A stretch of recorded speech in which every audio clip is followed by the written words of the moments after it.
Neta do seu Teodoro, do Boi de Sobradinho, e uma das percussionistas mais famosas de Brasília. Por favor, mostre o ritmo.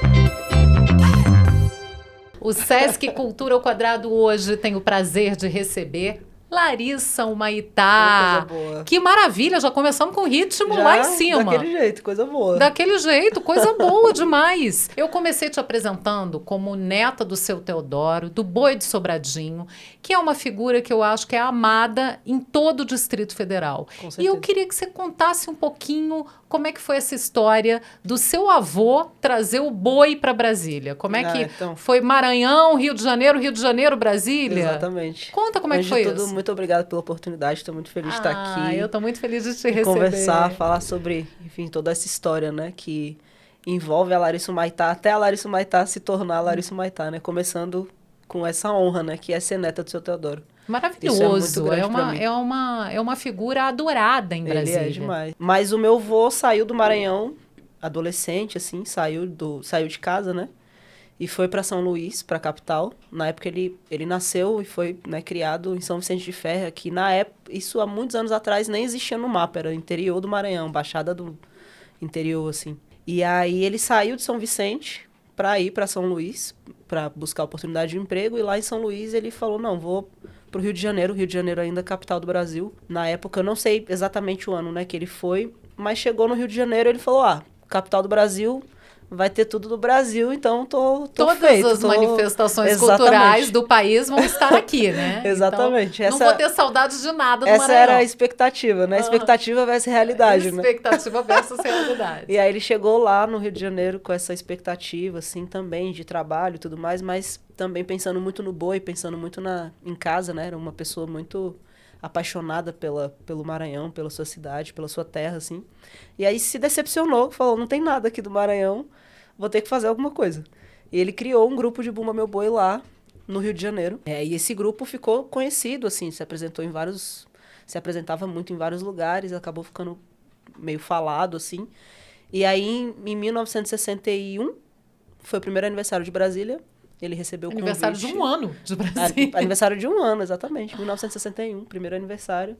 E ele recebeu o convite para vir com o boi para cá para se apresentar, né? Eles trouxeram várias manifestações, assim, para Brasília.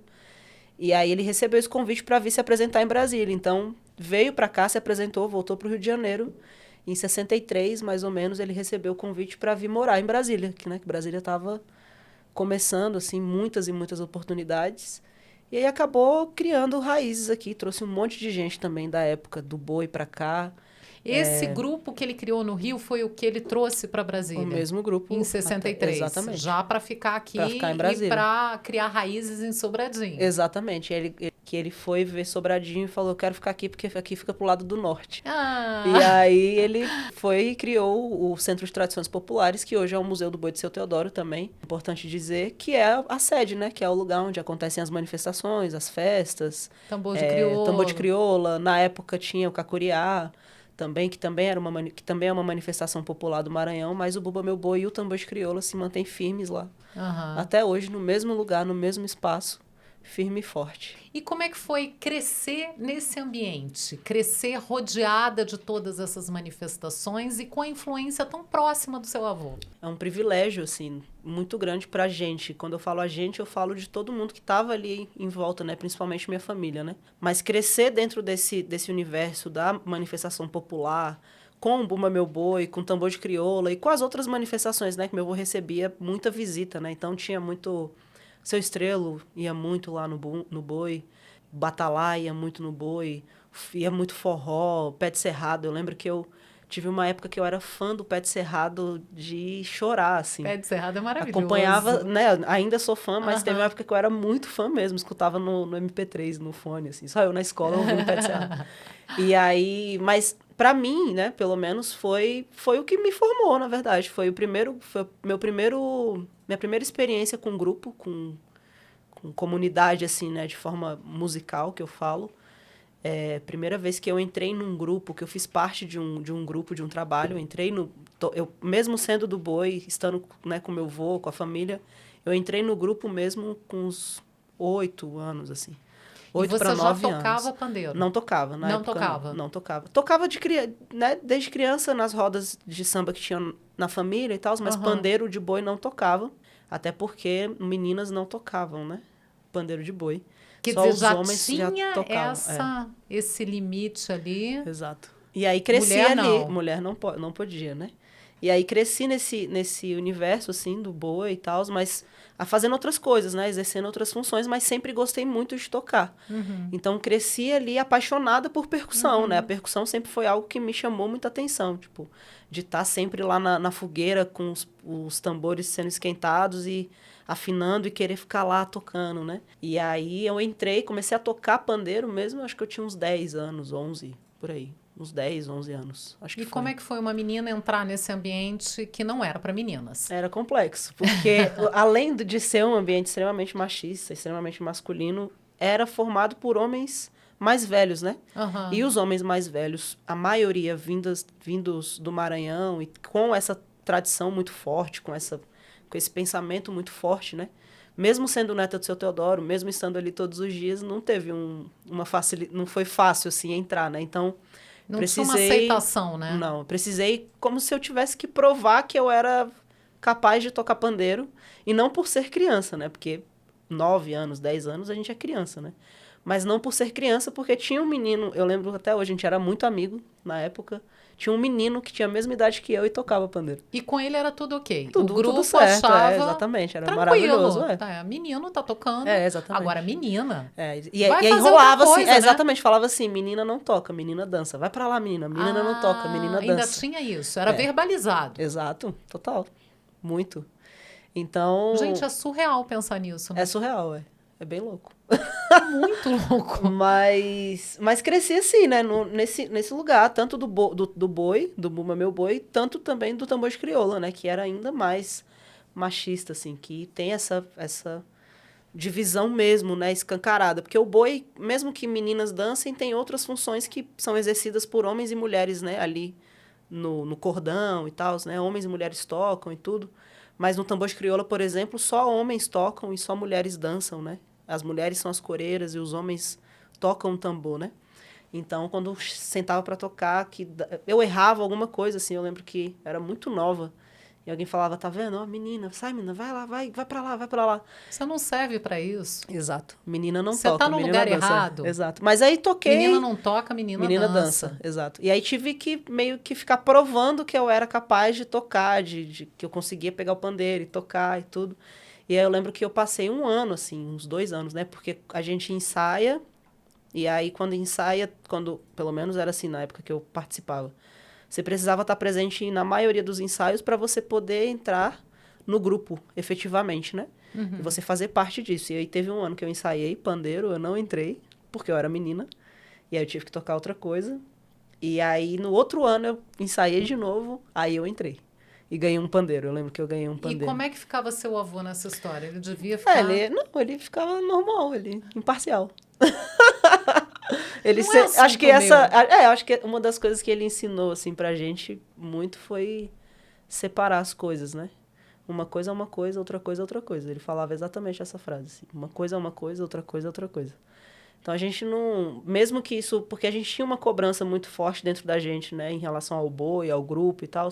Eu lembro que eu cresci muito com essa cobrança dentro de mim, assim, até, né? De muitas vezes ou não querer ir apresentar, ou não querer ir para apresentação. Adolescente também, né? Eu fiquei no grupo até os 19 anos. Então, eu cresci ali naquele universo.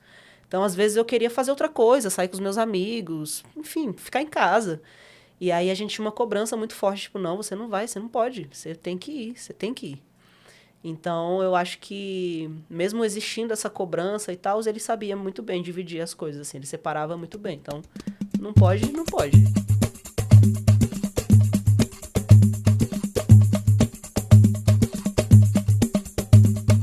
E devia ser uma coisa angustiante para uma adolescente, para uma criança em primeiro Sim. lugar e depois para uma adolescente, o fato de ter que participar.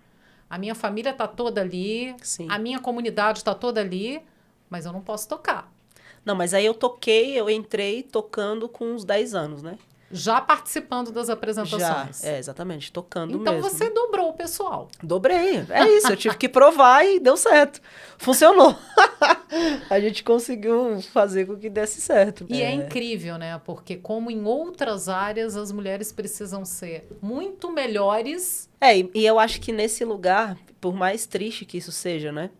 Da mulher, profissionalmente falando, o tanto que a gente precisa correr, né? Na frente, assim, ficar correndo o tempo inteiro para provar que a gente é boa naquilo que a gente sabe fazer, né? É provar que eu sou boa no ofício que eu exerço, e isso até hoje, né? Eu ia te perguntar isso, o que você acha que mudou de lá para cá? Eu acho que... Dessa Larissa com 10 anos para Larissa hoje, que é uma profissional reconhecida, mas ainda enfrenta esse tipo de Eu acho que tem a palavra, você falou a palavra, né? O lugar da palavra, assim, eu acho que o reconhecimento, ele me ajudou muito, ele me ajuda muito. E eu faço questão de mostrar também, né? Porque eu tenho uma rede social que ela trabalha por mim, né? Também fala por mim, está ali. E quem me acompanha sabe muito bem disso. Eu faço muita questão de sempre estar ali, presente, né? Mostrando aquilo que eu sei fazer, mas não só no sentido de provar, hoje não isso, mas porque eu gosto e eu quero que outras pessoas também conheçam e tudo mais. Mas eu acho que a palavra reconhecer, né? As pessoas saberem quem eu sou, a Larissa, é a Larissa, me ajudou muito nesse lugar. Mas eu tenho várias amigas, parceiras que tocam tão bem quanto, se duvidar melhor ainda, assim, trabalham muito bem e que não trabalham tanto quanto deveriam trabalhar porque não são reconhecidas e também estão ainda nessa corrida, assim como eu também estou, né, na corrida de ter que ficar provando, porque isso ainda é uma realidade, né?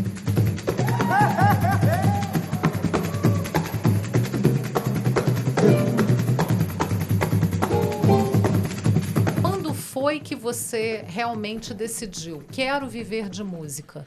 Porque eu acho que é uma decisão muito corajosa num país como o Brasil. Total. E você até estava falando que você começou a fazer um curso na UNB e depois você abandonou o curso e falou, é a música. Exato. Acabou, é isso. Eu já tocava, eu entrei no meu primeiro trabalho, né, na rua, assim, para tocar na noite, eu tinha 15 para 16 anos, ainda estava na escola, estava no ensino médio, e entrei nesse grupo, era um grupo que eu tocava em Sobradinho, de uns amigos, assim, a gente não recebia cachê, mas a gente tocava bastante.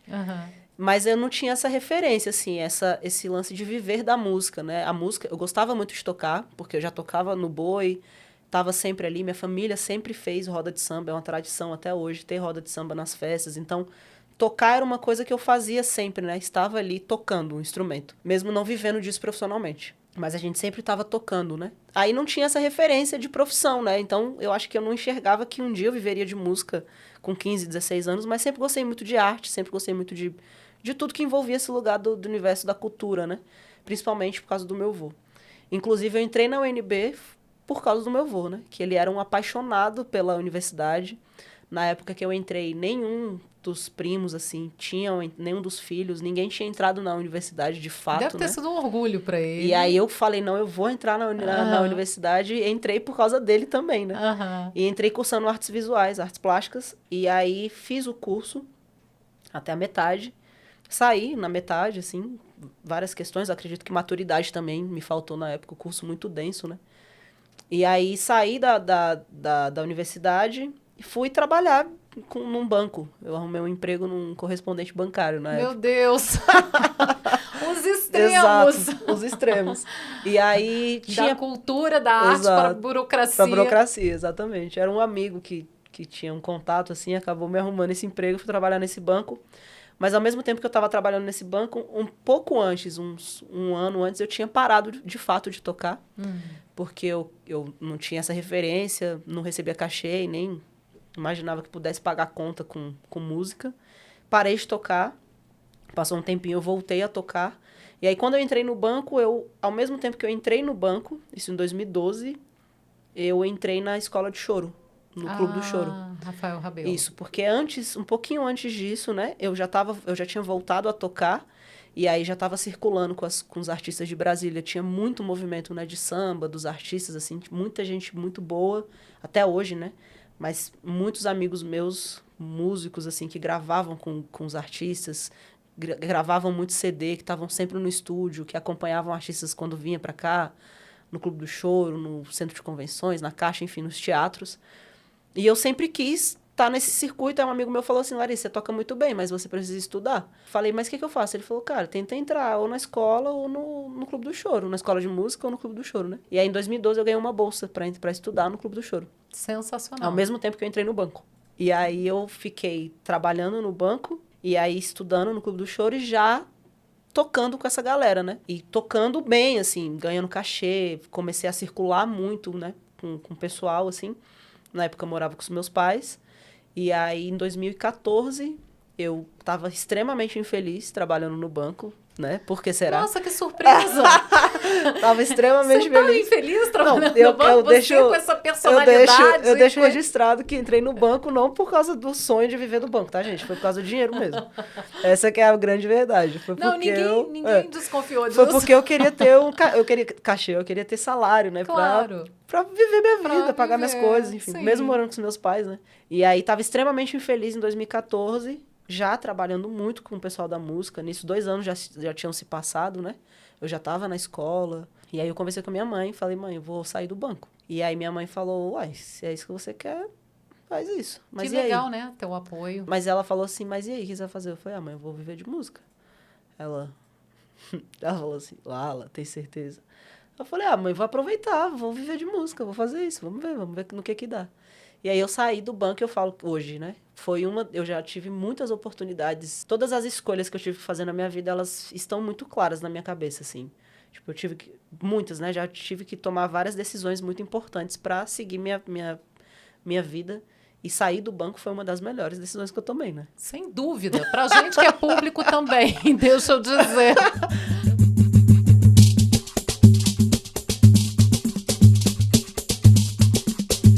Falando de palavras, né? Você falou muito da questão do reconhecimento. Sim. E você usou uma outra palavra agora, referência. Sim. A Siren, que é uma grafiteira maravilhosa aqui de Brasília, falou muito isso quando eu conversei com ela aqui no Sesc Cultura ao Quadrado. Ela sentia muita falta, quando ela começou no grafite, de referências que conversassem com a realidade dela. Sim. E você é uma referência na percussão, hoje, como mulher na percussão em Brasília, é uma referência. Isso para você é bacana ou tem um peso?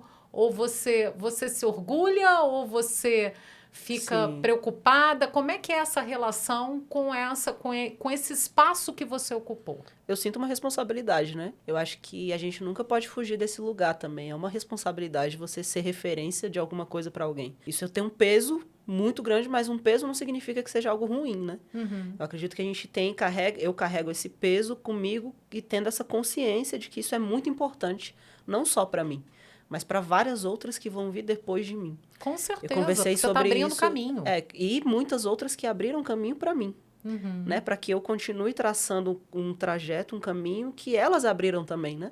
Então, a gente fala de referência, a gente estava trocando essa ideia antes, né?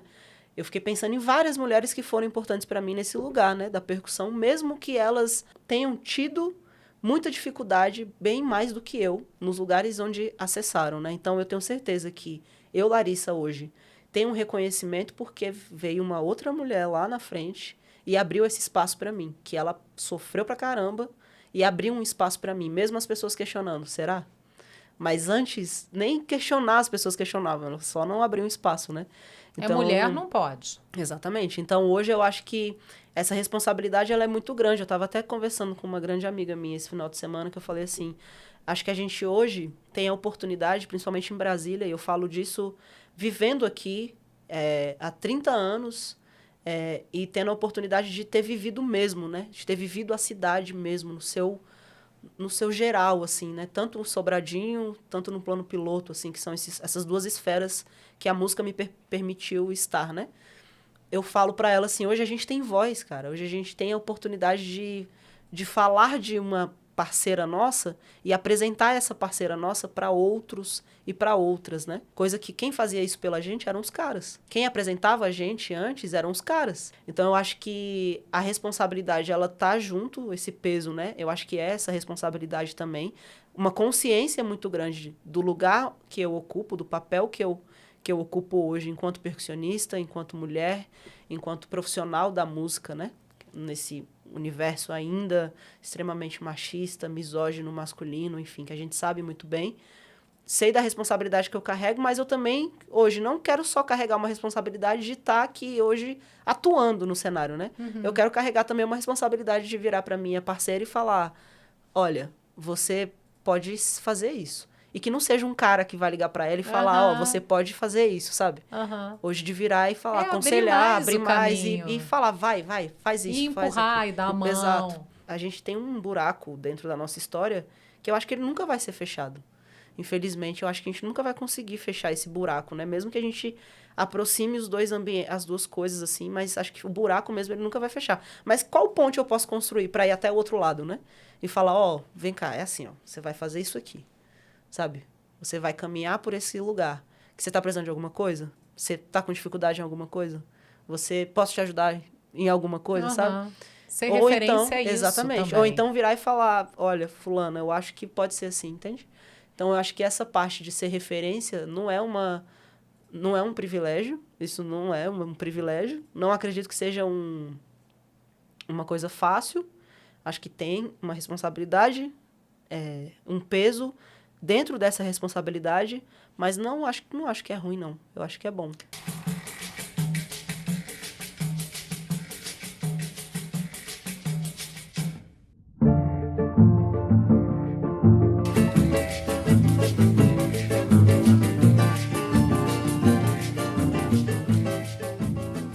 Queria que você explicasse um pouco o que é essa relação com o pandeiro.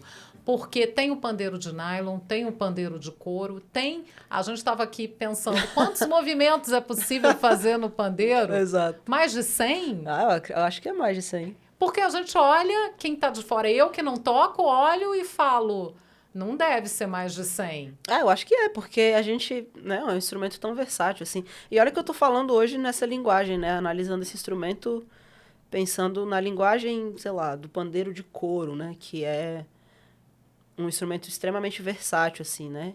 Tem pandeiristas incríveis que não tocam samba, por exemplo. Que não tocam choro, né? Olha que coisa. Que não tocam música brasileira, né? Que tocam outras coisas, tocam outras ondas, assim. É mais versátil do que a gente pensa, o instrumento. Muito mais, muito mais. Até eu fui surpreendida, né? Por esse instrumento, assim, de ver o quanto que ele poderia ser versátil. Vindo uma tradição do pandeiro de nylon, que é um outro instrumento também, pensando dentro da linguagem do pagode, dentro da linguagem do samba, que foi aonde eu desenvolvi, né, as frentes que eu trabalho, né? Comecei dentro do pagode, do samba, e do boi também, mas trabalhando mesmo dentro do pagode, dentro do samba. E aí conheci o pandeiro de couro, para mim foi uma revolução na minha vida, assim, porque foi um instrumento que eu não sei nem dizer, assim, ele quebrou minha cabeça, assim. E aí hoje sou extremamente apaixonada. Uma pessoa que é leiga, qual é essa diferença do pandeiro de nylon para o pandeiro de couro? Pior que eu nem trouxe o pandeiro de nylon, né? Mas pensando na estrutura, né? A gente tem a pele, que é uma pele de cabra mesmo. É um couro animal.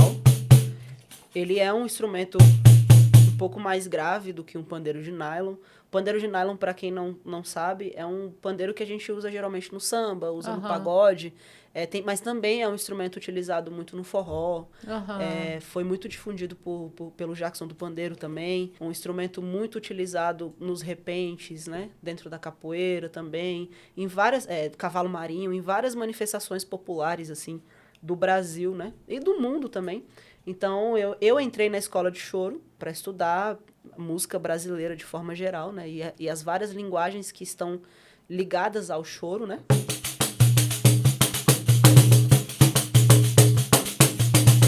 E E aí, estudando todas essas linguagens, assim, fui me apaixonando mesmo pela forma como o pandeiro circulava dentro disso, né? E também pesquisando muito, assim, vários e vários pandeiristas e pessoas que quebraram as barreiras, né? Então, a gente teve muitos pandeiristas, assim, dentro da linguagem do choro. Eu lembro que eu tive que estudar alguns, mas teve pessoas específicas que me marcaram muito. Teve o Jorginho do Pandeiro, que foi um pandeirista muito importante para a linguagem, desenvolveu linguagens, né, muito importantes, assim, que a gente carrega até hoje. A Roberta do Pandeiro, que foi a primeira mulher pandeirista que eu vi tocar choro num palco na minha vida, assim. Isso assistindo um vídeo no YouTube. Não foi nem pessoalmente. Não foi pessoalmente? Não. Foi a primeira mulher que eu vi tocar choro e eu falei, gente, olha, tem uma mulher tocando pro choro. Isso em 2013. Referência. Então, minha a gente referência. Tá falando de referência, hoje aí. Hoje eu tenho a sorte de falar que é uma amiga querida, uma pessoa que eu consigo falar com ela, né? Hoje ela é minha, não só minha referência, mas também essa imagem, assim, essa figura muito importante, né? A Roberta, teve o Marco Suzano, que foi uma pessoa que quebrou barreiras, né? E transformou um instrumento em outro lugar, levou o instrumento para outros lugares, numa linguagem mais pop, assim, né? Gravou e tocou com, enfim, uma infinidade de artistas aí. E vários outros, assim, né? Até da minha própria realidade, o Valerinho, que é meu amigo, o Júnior Viegas, que foi meu professor e hoje é meu grande amigo, o próprio Tiago Viegas também, pessoas que eu vi tocando, né, e eu falei, caramba, eu quero tocar igual essa pessoa, né, eu quero ser também assim, igual essa pessoa. Mas é um instrumento hoje presente em várias manifestações, né, em várias linguagens, assim, da música popular brasileira, muito, muito presente dentro do choro, de extrema importância também dentro do choro e das suas linguagens, das suas frentes, assim, do choro, né. Mas não é o preferido. Não vou falar que é o preferido, não. Mas é um xodó, eu falo que é um xodó. Não é o preferido, não, mas é um xodó. Qual é o preferido? Então tá bom. Preferido. Eu vou ter que falar que é o preferido. Mas aí me perguntam, mas por que ele é o preferido? Justamente por isso, porque foi o primeiro instrumento que eu tive a oportunidade de estudar, assim, sabe? Eu acho que esse lugar da descoberta, né? De você pegar um instrumento e mergulhar. Exatamente, isso. Mergulhar de cabeça. Porque eu já tocava antes, mas eu nunca tinha feito aula de percussão.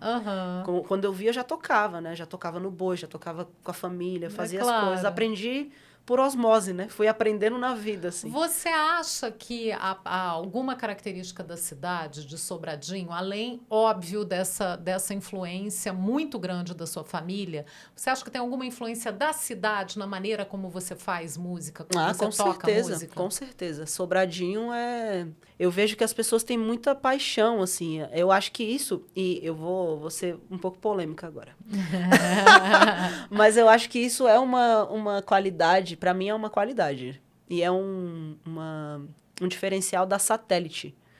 Quando você se encontra numa satélite, que é muito diferente do plano piloto, assim. Não que seja melhor nem pior, não estou falando disso, mas é um diferencial da satélite. Das pessoas fazerem aquilo ali do jeito que é mesmo, sabe? Você vai num pagode, assim, igual eu falei, comemorei meu aniversário num pagode lá em Sobradinho. Fazia muitos anos que eu não ia para um pagode em Sobradinho, porque eu estava sempre viajando ou trabalhando por aqui pelo plano. Mas aí uma amiga minha virou e falou, gente, que pagode bom. Eu falei, é Sobradinho, menina, isso aqui é Sobradinho.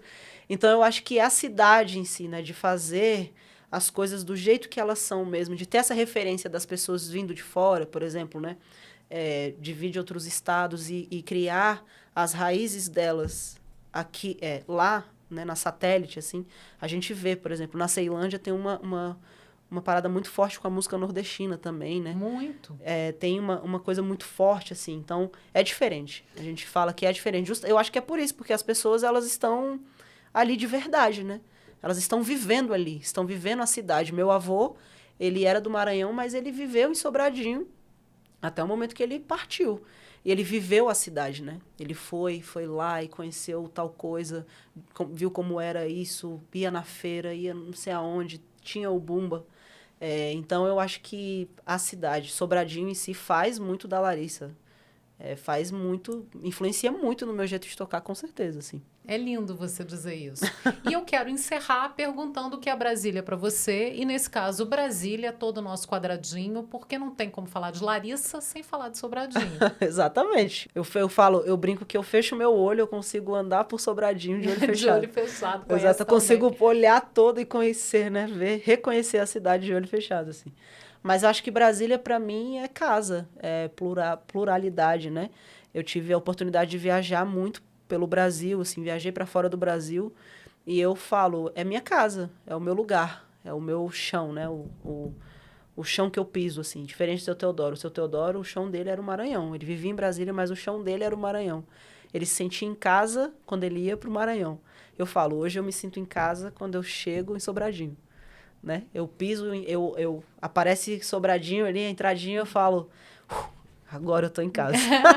Que Então, eu acho que é delícia. casa, né? Eu acho que é isso, é casa, é escola, é minha vida, né? É minha vida. Acho que Brasília, para mim, hoje, além dessa cidade plural que a gente já conhece, como geral, assim, eu acho que falando pessoalmente, é a minha vida, é a minha história, minha casa. Acho que é isso. Lindo, a referência de casa. Minha música. Sua música. A referência de casa é muito forte. É. Você tá inteira de verdade ali. Exato.